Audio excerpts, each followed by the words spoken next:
Section 2.2, limits involving infinity. So we're going to talk about limits here where the input value approaches either positive or negative infinity, or the output value, the actual limit, approaches either positive or negative infinity. So start with this graph of y equals 1 over x that we saw in class. You're going to make yourself a picture. Then I'm going to ask you to think about what you think maybe the limit as x approaches infinity of f of x is. So remembering that limit means the behavior we would expect as you let x get closer and closer to, in this case, infinity. And then think a second time, what do you think the limit might be as x approaches negative infinity? Then you're going to make yourself a graph of this next function, 2x minus 1 over x plus 3. So that could be using a graphing calculator, that can be making a table of values, that could mean remembering what you know about how to graph rational functions. So make yourself a picture, whatever way seems best to you. And then you're going to think again, what do you think the limit of your new graph as x approaches infinity and as x approaches negative infinity might be. So once you made those two pictures and you've thought a little bit about what you think the limit means in this context, then you're going to restart the video. All right, so here's a graph of y equals 1 over x. If limit means the behavior of the function, the behavior we would expect as x gets closer and closer to, in this case, infinity, then we can see if I were going to let the x get bigger and bigger and bigger and bigger, what happens to the y? The y gets very close to 0. Remember, limits are output values, so in this case, the output value that we would expect, if we could plug in infinity, obviously we can't, would be 0. So similar here, we can't substitute in infinity, just like we saw some problems last week where we couldn't substitute in 0 without making a divide by 0 problem. So we have to explore by sort of creeping up on infinity or thinking about what happens to the y's as x approaches infinity. Similarly, if I let x approach negative infinity, I'm talking about this part of the graph, what happens to the y's? Again, they get closer and closer to 0, so I would say the limit as x approaches negative infinity of 1 over x is also 0. And there's just a note here. That happens because if I let that denominator get very big, then the value of the entire fraction, 1 over a big number, approaches 0. So this, you can see, coincides with what our understanding of the horizontal asymptote of this graph is. There's a horizontal asymptote at y equals 0. And this value and the equation for that asymptote are absolutely connected. There is a horizontal asymptote for a graph at the horizontal line y equals b if the limit as x approaches infinity of that function is b, or the limit as x approaches negative infinity of that function is b. So I got the y equals b part on your notes paper. Make sure you wrote this in on your notes paper. I see it's missing here from the slide. So specifically, if you can take the limit as x approaches infinity of some graph and find an answer that is a number, then y equals that number is going to be the equation of a horizontal asymptote for that graph. Your next job is to use a graphing calculator, or you can Google it, or you can check in your textbook, and make a graph for this function, y equals x over the square root of x squared plus 1. So once you have that graph drawn in, you can restart the video. So this function, different from the two that we saw above, if I explore what happens as x goes toward positive infinity, and I explore what happens as x goes toward negative infinity, I actually get two different results. We had the same result up above. So here's that function. And you can check your textbook for this graph. I'm not expecting that you knew that graph off the top of your head. But watch what happens as x approaches positive infinity. This graph gets closer and closer to y equals 1. And as I let x go the other direction toward negative infinity, I'm going to approach y values. I'm going to have y values that approach negative 1. So here's a case where I have a function that has two different horizontal asymptotes. Two separate horizontal asymptotes, one coming from letting x approach positive infinity, and one letting x approach negative infinity. So let's look at some of the algebra that makes that happen. So So this slide's labeled example 1. I didn't call it example 1 on your paper, but you might like to write in some of this math to remind you how it is that we could figure out the location of the two horizontal asymptotes of the graph of this function, x over squared x plus 1. So what we need to do is imagine, calculus takes a lot of imagining, imagine that we are going to let x get bigger and bigger. Obviously we can't substitute in infinity, but we could imagine letting x get bigger and bigger. So what happens to this expression, square root of x squared plus 1, as x gets super big? That's just the denominator I'm looking at for a second.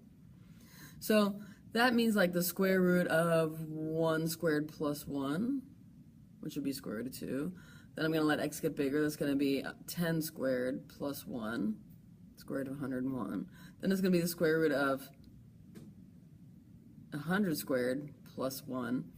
As I let x get bigger and bigger, that little plus 1, it hardly changes the value of that radicand at all. So we get to this place where we can say, oh, so that plus 1 doesn't really seem to matter. I'm going to call it insignificant. It's not insignificant when x is small. It's a big deal when x is small. But when x is ginormous, that plus 1 hardly changes that value at all. So it becomes insignificant as x approaches infinity. So if that plus 1 is insignificant, I can think about what my new expression is going to behave a lot like. It's not going to be exactly, but if I can ignore that plus 1, think about this. I'm going to have x over essentially the square root of x squared.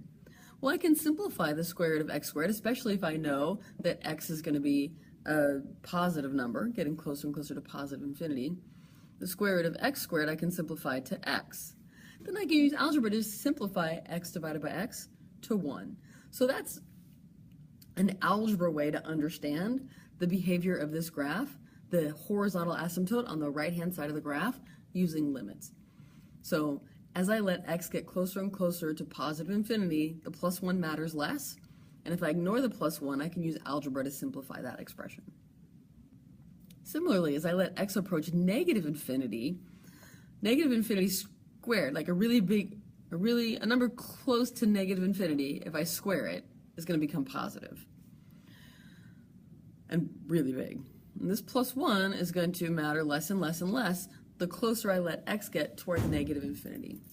Well, if I can ignore that plus 1, then I can simplify the square root of x squared, especially if I know that x is going to be a really big negative number, right? A number very close to negative infinity. So the square root of x squared, if x is negative x, and I can simplify x divided by negative x to get negative 1. So again, this is an algebra way to explore why there's a horizontal asymptote at y equals negative 1, especially in the left-hand side of the graph.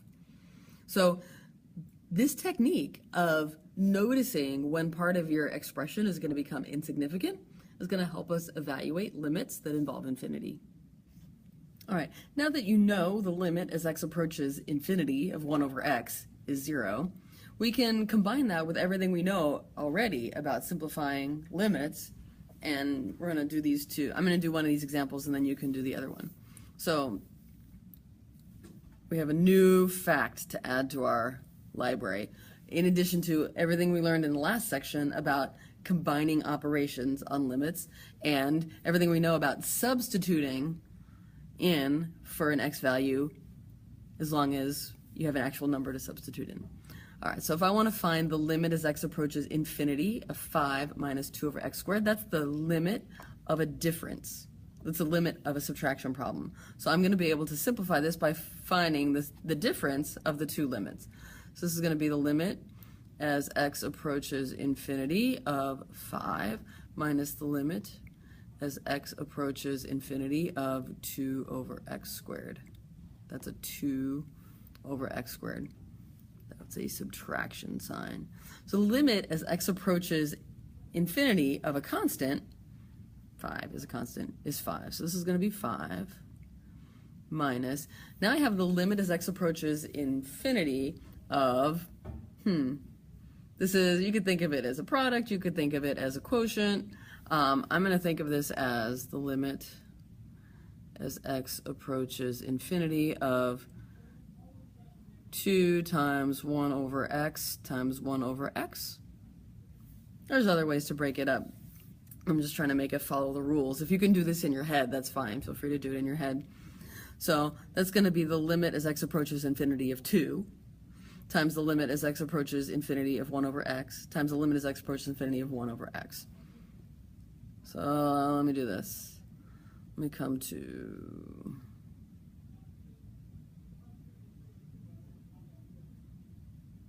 this. That was a circle, not a 0. So how can I simplify this expression? This is the limit of a product that's going to be the same as the product of the 3 limits. So that's going to be 5 minus the limit as x goes to infinity of 2 times the limit as x goes toward infinity of 1 over x times the limit as x goes to infinity of 1 over x. So 5 minus, these things should all come in parentheses, so some kind of grouping. Limit as x approaches infinity of 2 is 2. The limit as x approaches infinity of 1 over x, we just learned a moment ago, is 0. Times the limit as x approaches infinity of 1 over x is again 0. So it's going to be 5 minus 2 times 0 is 0, which makes 5. So try that second example on your own.